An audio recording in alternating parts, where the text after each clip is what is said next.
Nate Tucker, I'm Nate Tucker, Nate Tucker, I'm Nate Tucker. What is up, little Nates, and welcome to a new episode of Nate Talk Movies and Beyond. Since I restarted Nate Talks, I've been telling you, little Nates, that this particular video would be coming. And after 2 weeks of this movie being out and breaking box office records, it is time to review Spider-Man Brand New Day. When planning to make this video, I knew that I cannot discuss this movie alone. I needed someone who loves the MCU and the Marvel comics as much as I do, and for me, there is only one person that comes to mind. So without further ado, let me welcome today's guest, my good friend, Micah Olson. Yeah, woo. What's up, nerds? What's up, man? How you doing?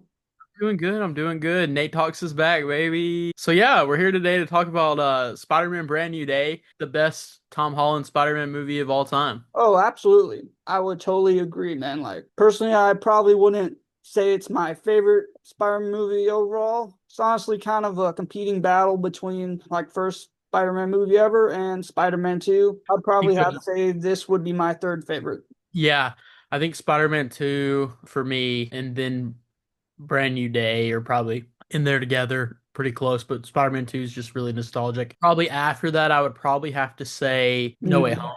My rankings, I'd probably say No Way Home fourth. Fifth, I'm going with Homecoming. Then probably go for The Amazing Spider-Man. And then I would probably say Spider-Man 3. That's a great one. Then Far From Home, bottom least one. I just feel like could have just been so much better. Could have had more is TASM 2, The Amazing Spider-Man 2. I wouldn't have minded Gwen dying, but I'm like, that could have kind of been our ending scene or maybe your funeral. And then we could have had a third movie to where we basically jumped to that whole bit of Harry Osborn basically hiring this one guy, basically hiring a bunch of people, take up all those suits and weapons from underneath Oscorps and special projects and hand them over to them. And then like Spider-Man would return, but kind of like a brutal Spider-Man, getting away from our favorite Spider movies and ranking them. Let's just kind of get into the plot. Now, Micah, would you kind of please give a little recap? No. No, I don't think I will. Okay, but no, in seriousness, Spider-Man Brand New Day, Peter has to make everyone forget him so that, you know, everybody from all the universes doesn't come into the main universe and it causes a massive incursions. And Wait, wait, because wait. Peter? Who's Peter? I don't know who you're talking about. I don't know, it's just Peter something. We ask ourselves who is Peter, and then, of course, this random guy named Peter, his aunt dies because of this one bad guy who's not even from this universe. He's been like, Peter. He was there because of you. I might have struck the blow, but you're the one that killed her. good quote, good Uh, quote. After No Way Home, Peter Parker's been suffering and he's kind of depresso, real lonely. He's been on his phone, watching MJ and Ned as they've been at MIT for 4 years. As they've been gone, Peter has been embracing being Spider-Man full time, and he takes on different villains. He helps clean up New York. All of a sudden, there is a tank driving through downtown. Someone stole one of the control tanks. Peter's out swinging, doing his thing, being Spider-Man. The Punisher gets involved. Tank the castle. He tells him, to go home. Quit Uh, whimpering, man. he tries to drop the MF. Peter webs him No, up. not ever, man. This is Spider-Man. Yeah, it's not the Punisher last kill. We can't be doing that. But yeah, so then after that, Peter gets the damage control. Turns out that something is hopping from person to person, controlling different people. Eventually, they help Scorpion escape from damage control and then blow up part of the wall so people get injured. But Peter vows to help figure out what's going on with damage control. And then Peter meets up with Yelena, the Black Widow, and essentially meets her up in her office, plays Asana, and then he gets in the jacuzzi, the hot tub with her, Sorry, wearing his Spider-Man mask. his underwear. We said MJ gets them all, but Peter does too. From there, he sees Ned in the bodega, and then he goes to the party, and all that happens. And then he sees that MJ has a new boyfriend she met at Yeah. MIT, and MJ when he just can't keep these boys off her. We got dude Robert Pattinson. got Jabba the Hutt.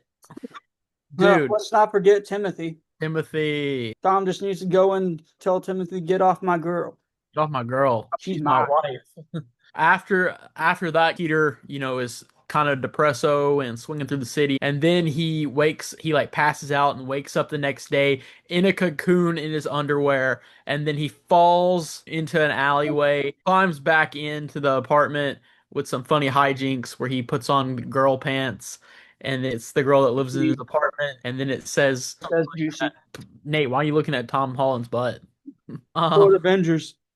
but What? no. That's Spider-Man's butt. Hey, that's Queen's. That's Queen's butt. But no, basically what happened is Spider-Man realizes that he's mutating. He gets organic webs, heightened senses. After that, he goes to Dr. Bruce Banner at the university there for help. Banner realizes he's not one of his students, but still gives him some advice.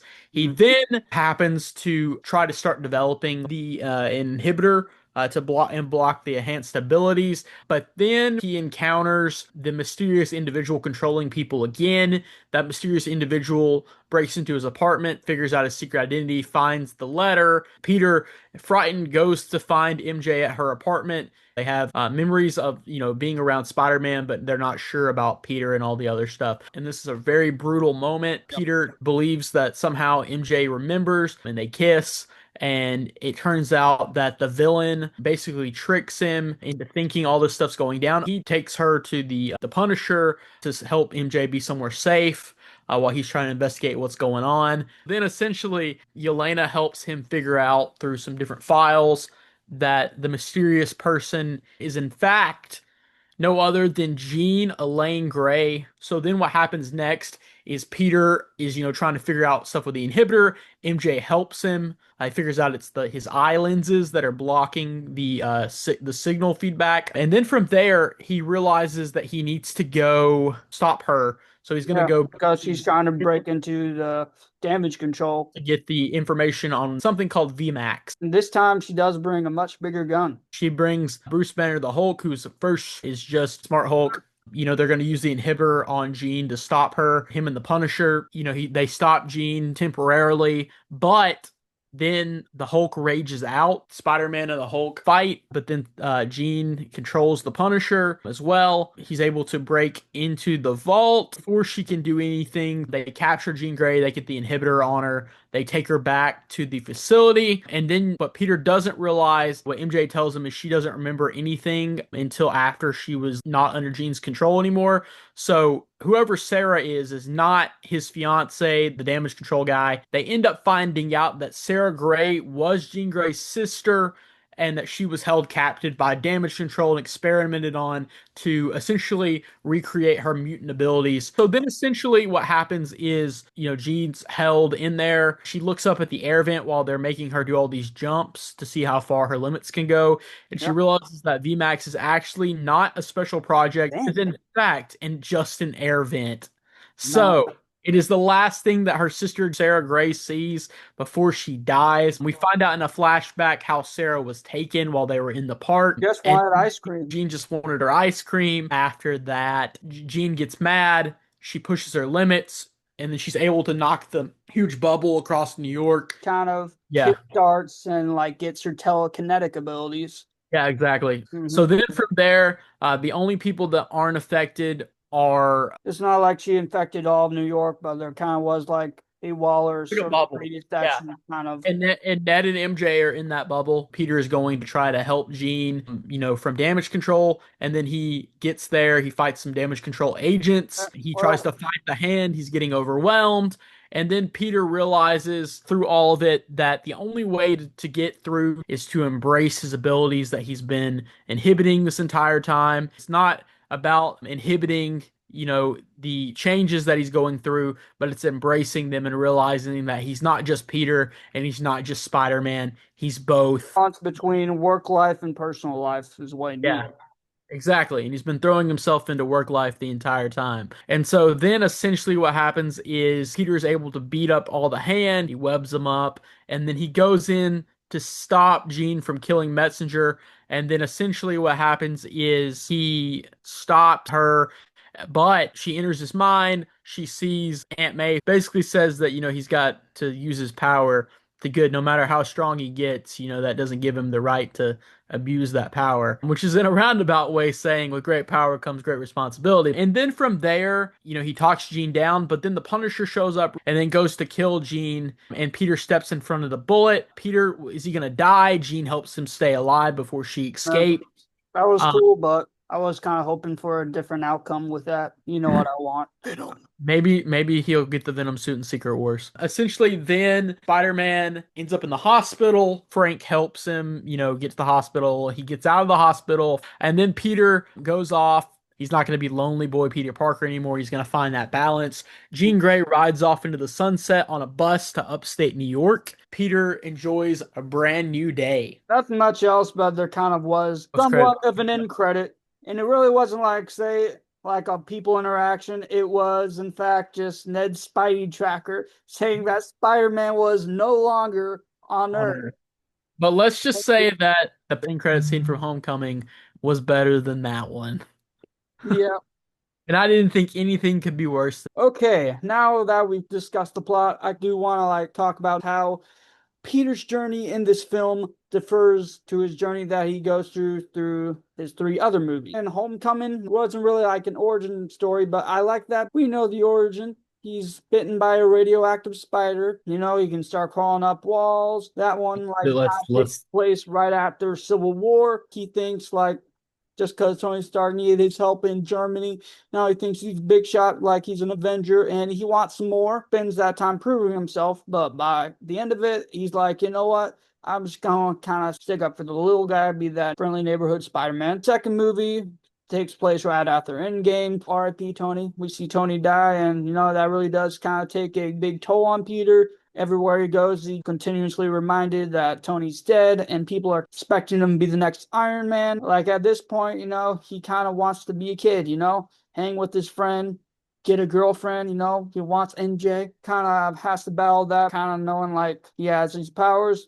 He should use them for the greater good. And then that brings us to, well, No Way Home. Stupid Mysterio reveals to the whole world that Peter Parker is Spider-Man. It's like these two worlds are starting to collide, expecting him, and it's affecting his friends, can't get into college. So he goes over to Doctor Strange and he asks him to do some magic, make people forget that Peter Parker is Spider-Man. And he does that, and then all chaos breaks loose. They try to fix that, but they kind of can't fix that spell, and the only way to fix it is Doctor Strange has to do another spell where everyone forgets who Peter Parker is, like he doesn't even exist, like he's a ghost. So they do that, which brings us to the journey that he's in now. And basically, 4 years he's gone by, basically focusing on being Spider-Man. Yes, I think, yes, people need Spider-Man, but it doesn't mean that people don't need Peter Parker. One reason he does kind of do this, he doesn't want what happened to Aunt May to happen to MJ or Ned or anyone else he loves. Yeah. He doesn't want his villain stuff hurt anyone and them to come after his friends. And that just kind of takes a toll on him so much that his powers start to mutate. Like Peter, too, he can now shoot webs out of his body. Peter 2 could do it. He was cool. Peter 3, though, still can't. Maybe Peter 3, listen, he was amazing. he was amazing. Kind of back to that, we see But yeah, Peter now struggling, trying to bury Peter Parker, but he needs to embrace him. And in the end, he realized he needed to be both Spider-Man and Peter Parker. And once he does that, he's no longer struggling with his new mutations. He's embraced them, and he can really use them fully. and organic webs are cooler. Go web, go! Go web, go. I kind of wish you But would have said something on the lines of that when trying to start shooting those yeah, webs. does it come out of anywhere else? No, just the wrist, just the wrist. Yeah, so kind of moving on, I want to get into some other questions. First question being, what are your top three favorite moments from Spider-Man Brand New Day? My favorite scene would probably have to be the one where wait, hold up. My Peter. favorite- Peter, it's the Hunger Games. The scene where Peter fights the Hand in damage control, and then he embraces his abilities, and then he beats them all up and webs them all up, and it's super cool. And then the building the Lego scenes, Ned, meets Spider-Man for the first time in this movie, and they get to build Legos together. And MJ draws the picture of them building Legos. I didn't know if you know, but in real life, Tom Holland's brother drew that picture. They're building Legos and having fun like the good old days. Think back to Homecoming with the Lego Death Star. Some honorable mentions before I get to my final one. So we have Punisher Spidey, where he helps him escape the hospital. He's like, I got this kid. And he puts on the Spider-Man arms and he puts on the mask and he like is going like, yeah, yeah. And then also the scene where Peter and Yelena, like I said earlier, they were in the he's wearing the mask and his feet float up and you just see his feet. He's like in the hot tub and it's just like a funny scene. And then the scene where he's like, you guys stretch. I'm not in high school anymore. And before he like beats up the damage control guys, that's a really funny moment. And then the scene where the end where Peter's in the bodega and then him and Ned meet up and he like gives him like they do the handshake and then he goes Peter, so we don't know, that's open ended. When are we going to get our own secret handshake? We should come up with something.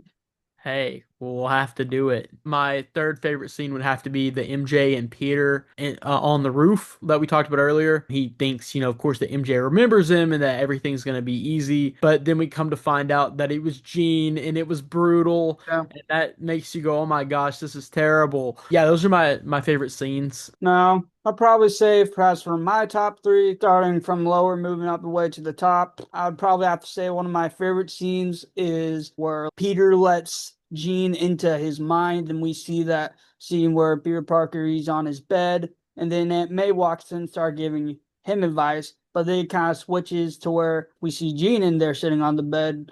It's like she's talking to Aunt May and she's giving her advice. I love that they have that scene, even though Yeah. like Aunt May's dead. That Yeah, it was a good way to bring back. my next favorite scene after that, Hulk versus Spider-Man scene. I'm not talking when he's fighting Smart Hulk. I'm talking like Yeah, when basically he's fighting the when actual Hulk. Yeah, Hulk can't like no longer hold like the real Hulk down, and that he finally emerges, and I'm just like, yes, he's I have back. been waiting like 8 years for that, and then like just see him emerge and be like, no banner, no girl, only Hulk. I'm like, yes, my Yeah. boy is back. When Peter goes, I didn't know you could get that big. My favorite all-time scene is Peter goes back to the boat. He sees that she has found that note that he wrote there. He was going to like go into that donut shop 4 years ago, tell her like what happened. He's Peter Parker, the whole spell. Basically explains, why he's never told her. He didn't want what happened to Aunt May to happen to her. He's done trying to hide it. He wants to be with her. You'd expect her to say, I love you back. But, she doesn't. She says like he doesn't love him because she doesn't even know him. And no, I love that, but I still do hope that maybe next movie that we see her fully remember and for her to fall in love with Peter again. So yeah, Yeah. that's my favorite scenes. Okay, so I think our next question is what is one thing that you wish the director would have done differently in this film? Like just one thing you don't like. Well, I got a lot of things I don't like. Okay, well let's Not just go just with one. there was no J.K. Simmons. There was no J. Jonah Jameson. We got J.K. Jonah Jameson. We got a little bit of Bugle starting out in the last movie. Spider-Man is a menace. If we get a picture of Julia Roberts in a thong, we can certainly get a cameo of J.K. Simmons in this movie. That's what I'm saying. That's what I'm saying. But basically what happens is we don't get J.K. Simmons. J.K. Simmons also said that he was not approached to be in the movie, even in like a small role. So I really wish that he had been in the movie. So I think in the future, if we're gonna do Spider-Man, we have to have J. Jonah Yeah. Jameson. We did not get the scene with Claire Temple at the hospital, so we did not get Rosario Dawson back in the MCU. She's too busy off in a galaxy far, far away. So what's something that you think it needed more of? Okay, like one of mine was we barely see Tombstone, we barely see Scorpion, and really like these were kind of characters that were kind of being somewhat promoted. We knew that hey, this guy was coming back as Scorpion. We get the announcement that this guy was going to play Tombstone, and yet we only get one scene with Tombstone. I'm like, why? We get this one big battle with Scorpion that we see. but really, I don't really like the fact that really it's not Scorpion being himself, he's being controlled by Jean. Like, just kind of like to see more Spider-Man villains. I kind of want us to get Sinister Six in the future, get our own version of Green Goblin, Doc Ock, all the popular Spider-Man villains I want. Kind of maybe one other thing I would have done differently. Spider-Man kind of wish he actually kind of would have died, but then maybe come back with the Venom suit. Bring me back gold Toby, Yeah. Toby Oh, Venom black yeah. Mm. suit. Make him do the dance. Make him do the dance. Ah, da, da, da, da, da, da, da. Going into that, I know later on we had a question, but I think that we can kind of answer it now. What do we want to see in future Spider-Man movies? You've kind of already started to mention that. Like I said, I think we got to stay street level Spider-Man, a cool But I will Spider-Man. say for sure, like we need to get Daredevil Oh on yeah, this true, movie, and true. we also like really need to get Kingpin. Oh yeah, for Honestly, sure. like Kingpin, Spider-Man, and Daredevil. I Yeah, want to see that. we got to get the Punisher back too. Hmm. Yeah. And then, I want to see characters like, like you're saying, I want to see more villains. I would like to see Harry show up as Harry Osborn. I'd like to see the Green Goblin show up. Also like to see maybe like Black Cat. Hmm. Maybe if we're going to see Venom, we get to see a version of Eddie Brock in the MCU. Would be Like I said, we get to see Peter working at the Bugle. And then on top of that, like maybe, eventually there is a plan down the road get for Miles. Tom to hang on, hang the suit up and pass the torch on to a new actor Miles. who's going to play Miles Morales. Kind of like some fan casting going around, and I don't know if it'll happen, but my two top choices, me personally, like yes, I love Lucas from Stranger Things, but I'm gonna have to say I mainly kind of want Kenny Payne from Cobra Kai to play Miles.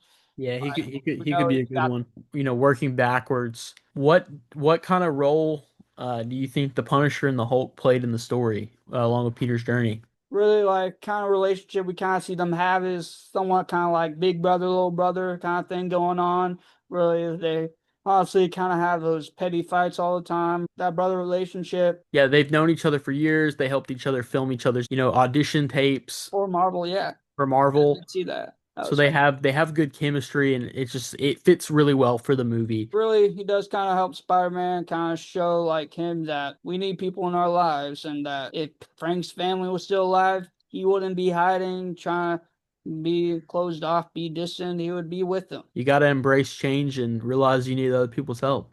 Yeah, and that just goes for all of us. We need that balance. That's Or true. else, That's so we true. just go full on depression. Got to have community.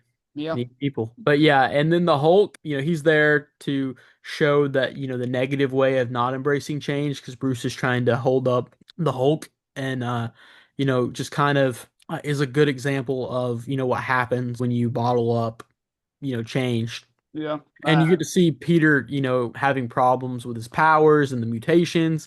And then, in the end, he finally embraces that change, like we've talked about. Yeah. Finally, I think we've finally gotten to this point. But Jean Grey is now in the MCU. We've got X-Men. We got Sadie Sink as Yeah. Jean. That really wasn't a surprise though. I sat there in the theater and I was like, if this is not Jean Grey, then I don't know who this is. When they started looking her up on the computer, then I hear like, "Hey, she's a telepath." I'm I sorry. was like, Yeah, it's oh, Jean, man. it's Jean Grey. And then they were like, it's Jean Grey. And I'm like, really?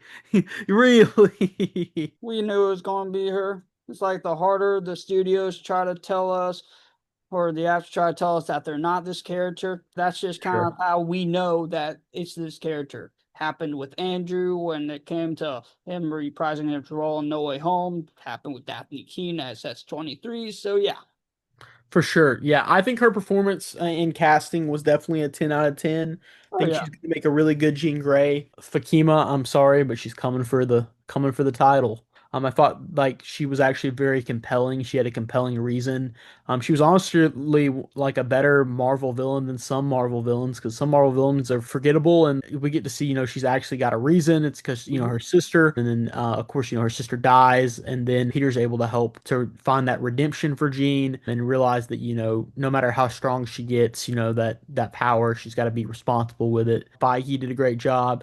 Creighton did a great job. Like I asked, let this man cook. Let him cook. Why Uh, was Thor crying? why is Thor crying? Find out in Secret Wars. When is he getting the Venom suit? We'll find out in Secret Wars. My theory, end credit in Spider-Man No Way Home, we see that one little bit of Venom suit that was left behind in Peter's world. Then, like the end credits, we see that tiny little piece again at the end credits of Venom. Maybe that could be that Venom suit that was left behind that Peter winds up with in Yeah, Secret maybe. Wars. But yeah, I'm excited to see what's going to happen next in the MCU. Of course, we're going Right. to get the X-Men in, the original X-Men for one last ride in Doomsday and probably Secret Wars. Getting Gambit.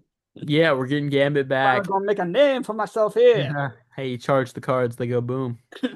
Hopefully, this Yeah. weekend at D23, they're going to announce some X-Men stuff. If Mhm. not, boo. Yeah. But come on, nerds. Charles Melton is his name. He Yeah, played Reggie back in Riverdale. Like, I guess Marvel wanted him to play Beast, but but he turned it turned him down. down. So So we yeah, we may or may not get a movie announcement and cast announcement at D23. We don't know yet. I don't know. I hope so. We need more to talk about, Nate. Like, like basically, yeah, we know who Cyclops will be. We know who Emma Frost is going to be.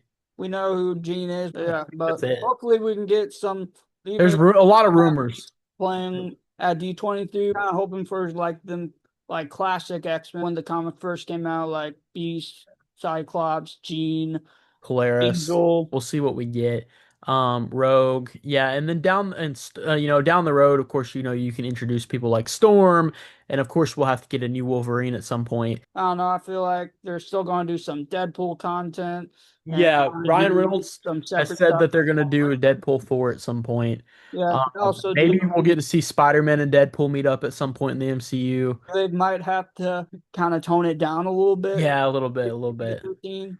But yeah, give me Jean Grey as the Phoenix. Give me some of the comic storylines and some of the X-Men cartoon storylines. Give me some of those like in live action. Like Yeah, I think the first movie for X-Men, you got to introduce like different people who hate mutants, Mr. Sinister, and then eventually you build up to like Magneto being a full villain in his own movie, and then and eventually you eventually can like add in like Mystique, and then eventually you can like get to gotta where have you Apocalypse. Apocalypse, like Apocalypse has got to be like the third movie. I feel like the first movie's got to be like Mr. Sinister and like some of those characters. Maybe we can also have some like kind of And then slight Magneto. minor villains like Yeah, I don't yeah. know Omega Red. I'd honestly Yeah, that would kind of be like great. some Sabretooth again.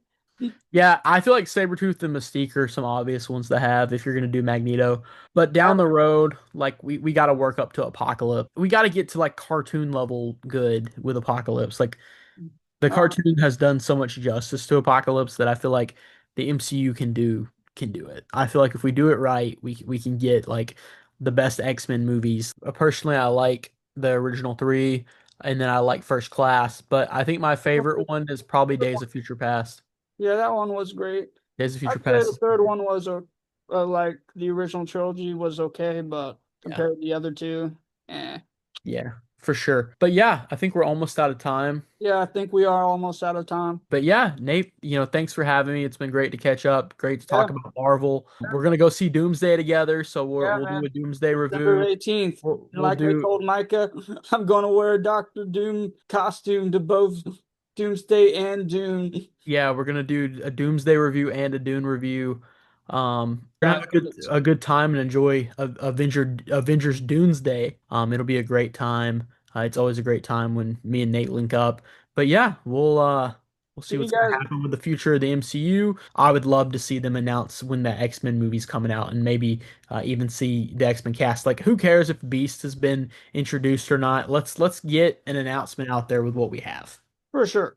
So yeah, well, thank you, Micah, for coming on the show today. And who knows, maybe we'll see you on the show again very soon. You never Yeah, know. hopefully. But you know what I say? Little Nate's out.